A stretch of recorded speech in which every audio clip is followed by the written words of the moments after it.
তো এই দেশের মানুষের তো একটা আকাঙ্ক্ষা ছিল যে গুলিস্তানে সে রিকশায় করে যাওয়ার সময় তার কানের দুলটাকে টান দেবে না। সেই সংস্কারে হাত দেওয়া হয়েছে? সেই সংস্কারে হাত দেওয়া হয়নি। এই রাষ্ট্রে একটা ছিনতাইয়ের বিচার করার সক্ষমতাও নাই। আপনাদের একটা কিছু ছিনতাই হোক, বিচার দিবেন, বিচার পাবেন না জীবনেও। আজকে গ্রেপ্তার করবে, 3 দিন পরে জামিন নিয়ে আইসা আবার ছিনতাই করবে, তাই না?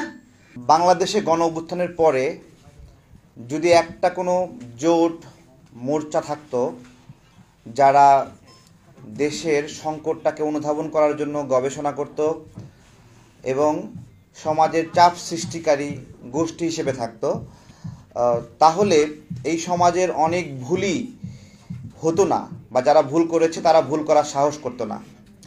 বিশেষত ছাত্র জনতার অভ্যুত্থানে যে ছাত্ররা রাজনীতিতে প্রবেশ করেছে, দেশের মানুষের একটা অভিমত আছে যে তারা রাজনীতিতে প্রবেশ না করে চাপ সৃষ্টিকারী গোষ্ঠী হিসেবে থাকলে দেশের বেশি ভালো হতো, কিন্তু সেই ভালোটা হয়নি।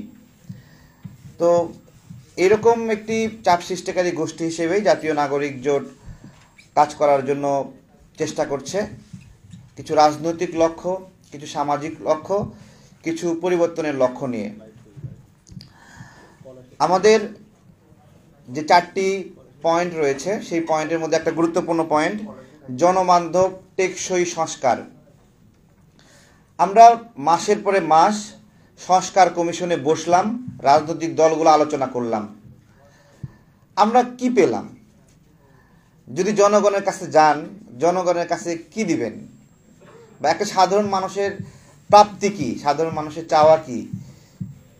আপনি একজন সাধারণ মানুষ কিন্তু সংবিধান বোঝে না, যে সংবিধানের 106-এ কি আছে, 107-এ কি আছে, এটা কিন্তু মানুষের অনুধাবন নাই। মানুষের অনুধাবন হলো তারা ভীষণ কষ্টে ছিল, সেই কষ্ট থেকে বাঁচার জন্য রাজপথে নামে আসছে এবং সেই নামে বিজয় অর্জন করছে, এবং সেই বিজয়ের পরে তারা আশা করেছিল তাদের স্বাস্থ্য ব্যবস্থা ঠিক হবে, তাদের শিক্ষা ব্যবস্থা ঠিক হবে, ভাঙ্গাচোরা লক্কর ঝক্কর পাবলিক বাসে আর চলতে হবে না, এগুলো মানুষের চাহিদা ছিল।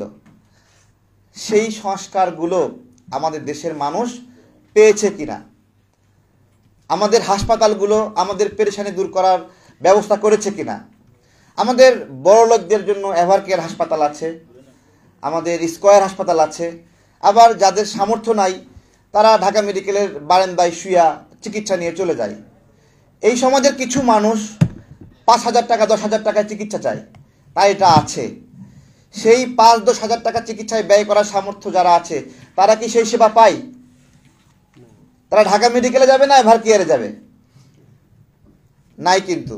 তো আমাদের যে সংস্কার আলোচনা, সেই সংস্কার আলোচনায় এগুলো একদমই গুরুত্ব পায়নি।